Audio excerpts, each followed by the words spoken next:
Olá, seja bem-vindo ao podcast Minha Lição de hoje, 19 de outubro de 2020. O tema da lição é a pergunta de Leibniz. Eu convido você, onde você estiver, para fechar os seus olhos e iniciarmos com uma oração.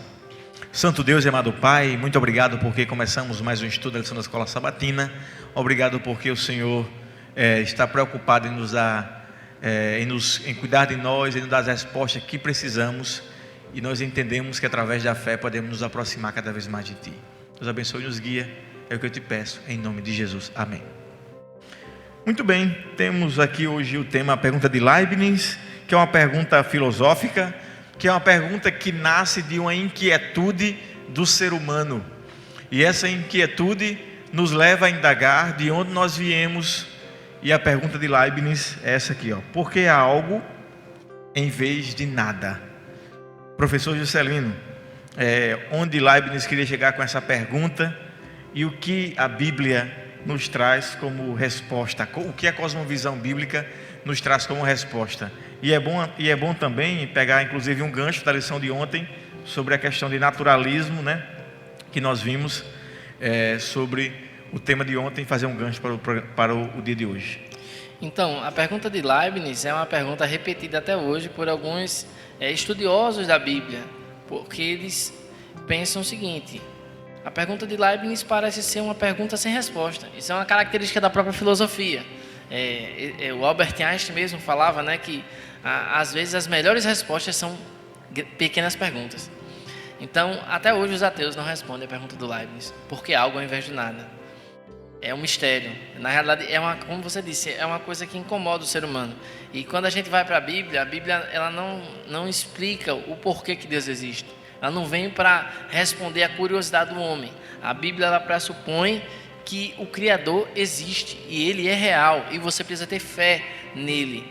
A grande questão que a gente poderia trazer aqui, pastor, não seria por que Deus existe, mas talvez, ao invés de perguntar isso, a gente deveria fazer: e se Deus não existisse? Eu gosto desse raciocínio que é proposto por um homem chamado William Lane Craig, que é um filósofo cristão, e ele vai dizer de como a vida é um absurdo sem Deus. Se Deus não existir, não existe fundamento moral para nenhum dos nossos valores, objetivamente falando. Tudo é relativo. A objetividade dos nossos valores, da ideia de que matar é errado e de que roubar é errado, tudo isso, os valores que erigiram nossa sociedade ocidental, todos eles não passam de construções sociais. Se Deus não existir, a vida não tem qualquer significado último, propósito último. A vida é um completo absurdo. E se alguém pudesse viajar no tempo daqui a 100 mil anos e visse um mundo completamente destruído e percebesse que o mundo está nesse caminho, iria perceber que tudo não passa de esforço vão, tudo não passa de vaidade.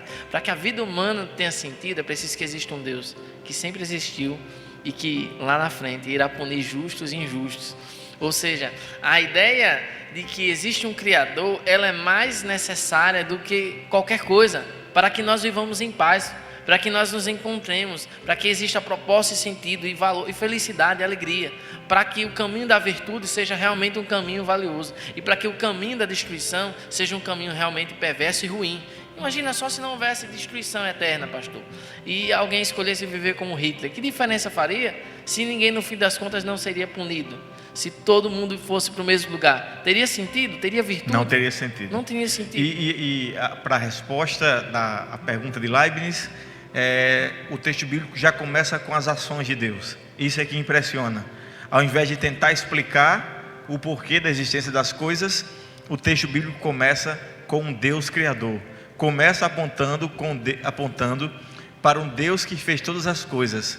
E essa ideia, não a ideia, o veredito, o ocorrido, ela vai se repetir na Bíblia, como por exemplo, é retomada em Gênesis capítulo 1, capítulo 2, é retomada a criação do mundo em João capítulo 1, em Êxodo capítulo 20, em Apocalipse capítulo 14, em Jó capítulo 12.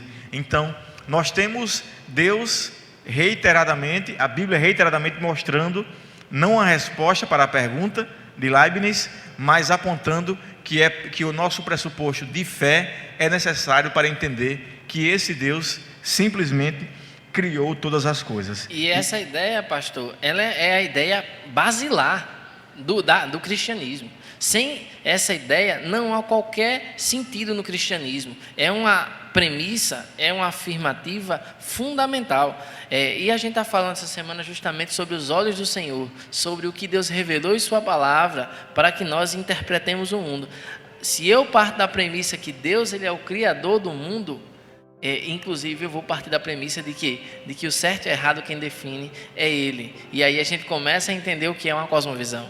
Porque uma cosmovisão ela sempre tem como fundamento algumas respostas de perguntas filosóficas fundamentais. Por exemplo, aquelas perguntas básicas do estudo de filosofia primário. De onde vimos e para onde vamos. E aí entra para a estrutura do que nós chamamos de cosmovisão bíblica. Quais são os elementos estruturantes da cosmovisão bíblica? É a doutrina da criação, a doutrina da queda e a doutrina da redenção. Para compreendermos a cosmovisão bíblica, precisamos entender cada um desses temas com propriedade. E eu acho que isso a gente vai estudar muito melhor nos próximos dias. A gente está colocando cada tijolinho essa semana para entendermos o que é cosmovisão bíblica. E na lição de hoje, nós vimos que para entendermos isso, precisamos aceitar pela fé de que Deus foi o nosso Criador. Que Deus te abençoe, que você tenha um ótimo dia, um forte abraço e até o próximo podcast.